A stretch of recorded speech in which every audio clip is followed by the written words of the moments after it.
De Rois chapitre 15. Roi Jéroboam te gen 27 ans depuis l'étape gouverner pays Israël et Azaria, petit Amasia monte roi dans pays Juda. Verset 2, li te gen 16 ans les ça. Li gouvernait dans la ville Jérusalem pendant 52 ans. Maman te relé Jekolia, c'était moun la ville Jérusalem. Verset 3, il te fait ça qui doit devant Seher, même Jean Amasia papal. Verset 4, tant seulement, li pas crasé tant bon Dieu l'autre nation yo, qui fait moun yo te toujours al touye bête boule l'ensemble dans temple sa yo. Verset 5, Seher a pini roi pour ça. Li voye yon mauvais maladie pou sou li qui rete avel jouk jou li mouri. Li te rete nan yon kay a pa, yo pat kite le gouverneur. C'est Jotam, petit li, qui te chef nan palais a.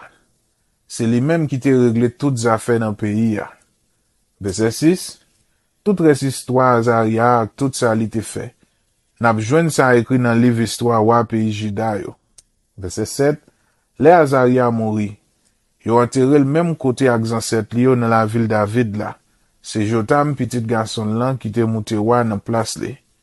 Verset 8, Roi Azaria te gen 38 ans depuis l'étape gouverner pays Juda.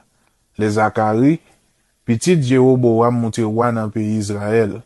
Il gouvernait dans la ville Samarie pendant 6 mois.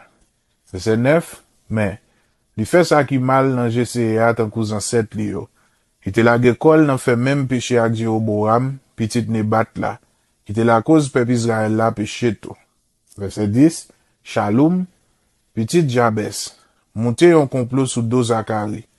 Il attaqué la ville Gibléam, il assassiné. Après ça, il monté roi dans place li. Verset 11, toute res histoire Zacharia écrit dans le livre histoire wa pays Israël yo. Verset 12, c'est comme ça parole Seher te dit Jéroua rive vrai. Li te dit, petit ou yo ap chita sous fauteuil wa pays Israël la jouk sous 4 générations après ou. Verset 13, Roi Azaria te gen 39 ans depuis le tap gouverner pays Juda, le Shalom, petit Jabes monte roi dans pays Israël. Le gouvernait dans la ville Samarie pendant 1 mois. Verset 14, Menayem, petit garçon Gadi, sorti la ville Tiza. Li monte la ville Samarie la l'attaque Shalom. Li touyel. Le fini li monte roi dans place li. Verset 15, toute res histoire Shalom la complot li te monte sous dos Zacharia. Tout ça écrit dans le livre histoire wa pays Israël yo. Verset 16, après ça, Menayem sorti la ville Tiza, li attaqué la ville Tifsak. Li touye dernier moun qui te rete la dan ak nan tout voisinage la ville là. Li même rive l'ouvri vent toute femme enceinte yo. Li te fait ça parce que yo pat l'ouvri portail la ville là balé. Verset 17, Roi Azaria tap marché sous 31 ans. Depuis l'étape gouverneur pays Juda le Menayem, petit Gadi monte roi dans pays Israël. Li gouvernait dans ville Samarie pendant 10 ans. Verset 18, mais, li fait ça qui mal dans GCR. Jouk jou li mouri a, il a gekol nan fait même péché avec Jéroboam, petit Nebat là. Li la cause peuple Israël là péché tout.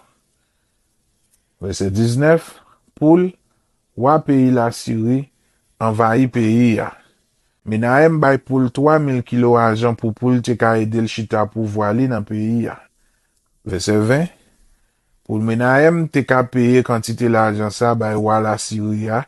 Li passe l'ordre dans pays a pour chaque moun riche dans pays Israël là bay yon demi-kilo argent yo chaque.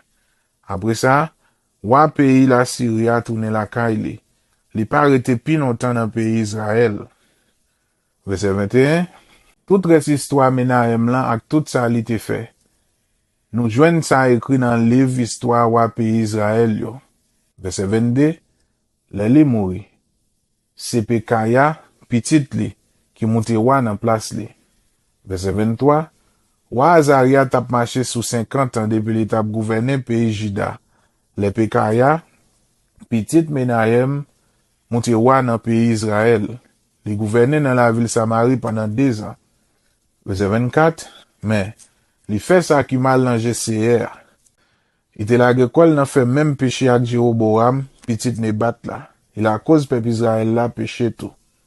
Verset 25, mais, Yon nan ordonnance li yo, Peka petit garçon Remalia, monte un complot sous do li.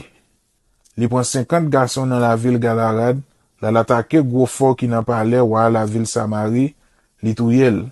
Le fini, li monte wa nan place li. Verset 26, toute res histoire Pekaya ak tout ça li te fait. Nous joignent ça écrit dans le livre histoire wa pays Israël yo.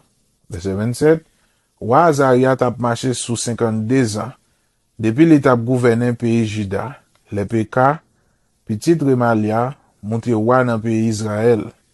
Il gouvernait dans la ville Samarie pendant 20 ans. Verset 28, il fait ça qui mal dans GCR.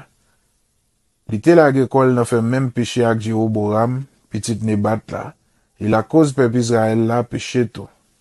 Verset 29, c'est sous rein Peka, Tiglat Pilesé, roi pays la Syrie.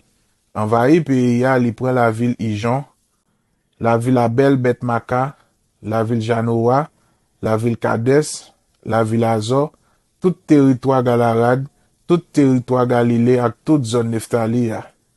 Li fait tout moun yo prisonnier. Li déporte yo dans pays la Syrie. Verset 30, les ça, Osé, petit garçon est là, monte un complot sous do Peka, petit Remalia. Il attaque, li touyel. Le fini, li monte wa nan place li. Le sa, Jotam petit garçon Ozias la, te gen 20 ans depuis le tap gouverner pays Juda. Verset 31, toute res histoire Peka, tout ça li te fait. Nous joignent ça écrit dans le livre histoire wa pays Israël yo. Verset 32, wa Peka petit Remalia, tap marché sous 2 ans. Depuis l'étape gouverné pays Israël, les Jotam, petit Ozias monté roi dans le pays Juda. Verset 33, il te gen 25 ans li monté roi. Il gouvernait dans la ville Jérusalem pendant 16 ans. Maman te relé Jéroucha, c'était petite fille Zadok. Verset 34, il te marché droite devant CR. Il te fait même Jean ak Ozias papal. Verset 35, tant seulement, il pas de craser tant bon Dieu l'autre nation yo. Qui fait moun yo te toujours al touye bête boule l'ensemble dans temple sa yo. C'est Jotam qui te bâti gros portail qui dans temple CR. Verset 36. Toute res histoire Jotam ak tout ça li te fait. N'a besoin ça écrit dans livre histoire wa pays Juda yo. Verset 37. C'est sous rein lycéa te voye résine. Wa pays Syrie ak Peka, petit Remalia, vin attaquer pays Juda yon après l'autre. Verset 38. Les Jotam mouri. Yo enterré le même côté avec ancêtre li yo dans la ville David, ancêtre li ya. C'est Akaz petit garçon li qui monte roi dans place li.